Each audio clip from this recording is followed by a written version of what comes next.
So now I'm going to talk about some issues related to the congregational prayer. Assalamu alaikum wa rahmatullahi wa barakatuhu. So as I mentioned in the previous video, if you manage to pray one rakat behind the imam, the prayer has been, accepted, as in reading with the jama'ah. The hadith of Abu Bakr, when he came to the masjid late and the Prophet sallallahu alaihi wasallam and the companions were in ruku position. So from that he said Allahu Akbar, performed ruku, and he walked in while they were in the ruku position until he joined the congregation. The Prophet sallallahu alaihi wasallam took note of that, and after the prayer was concluded, the Prophet said sallallahu alaihi wasallam, may Allah subhanahu wa ta'ala increase you in keenness, like you're keen for the prayer, but do not do this again. This means that the rakat is called, meaning you should not perform the ruku unless you are standing with the congregation line.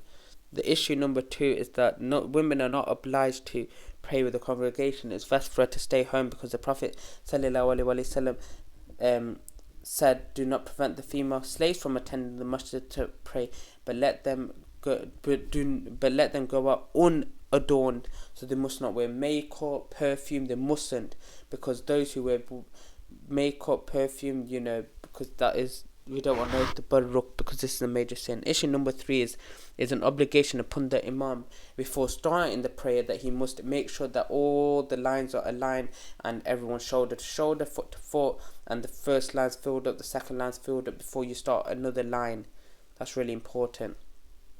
The Prophet ﷺ used to go through the lines by himself to ensure the rows from side to side are aligned, and he's tapping the companions on the shoulders and chests, saying to them, do not differ, lest your hearts would differ. This is how Satan thrives on putting seeds of enmity and hatred in our hearts when we differ in standing in line in the masjid.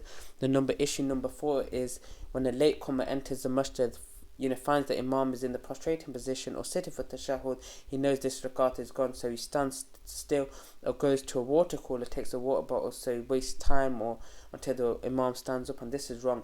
The sunnah is whenever you enter the masjid, you join the imam in whatever position he is in, even if he's in it few seconds before salam. The 4th issue is when a latecomer comes, or a number of latecomers, they don't complete the last row. Rather, instead of walking to the end of the row, they form a new row while the prior row is still incomplete. They are gaps. The Prophet ﷺ prohibited this, and he said to the people that they should not do this. He said, complete the first row on the front row, then the next row, and if there's any row that is incomplete, then let it be the last row. So you cannot start and you should not begin a new row until it's been completed, as I mentioned before. If a woman were to go and attend a congregation, so the best way for women to pray is, scholars say that the hadith clearly indicates that the further men and women are, the better it is, and the closer they are, the worse it is. In an authentic hadith, the Prophet ﷺ said that the best of rows for men are the first, and the worst rows for men are the back rows. And we don't apply this hadith because there is no partition, but some scholars say that whether there is a partition or not, we apply this hadith. So if a latecomer does not complete the row that has gaps and is negligent and prays behind the imam on his own or in a new row, his prayer is invalid. So this is really important. It's not permissible to do this, to leave any gaps there are, and you can pray behind the imam alone like this. So we're going to be moving on to the next issue, but make sure that you fully understand the 5 key issues that I've mentioned. So the 6th issue is, if I come late and the full last row is totally full, there's no spot. So if I want to drag someone from the last row so he can help me to form a new row, this is totally prohibited and forbidden. You will distract this person and he may resist you and fight you. You're causing a gap in the row, which is prohibited. Issue number 7 is, in the case of a person who has a strong odour coming from him, and odour offends people. In this case, whenever you have an odour for whatever reason, you must not attend the prayer. The Prophet ﷺ prevented and prohibited an individual who had consumed and who had eaten garlic or onions from attending the prayer with the congregation.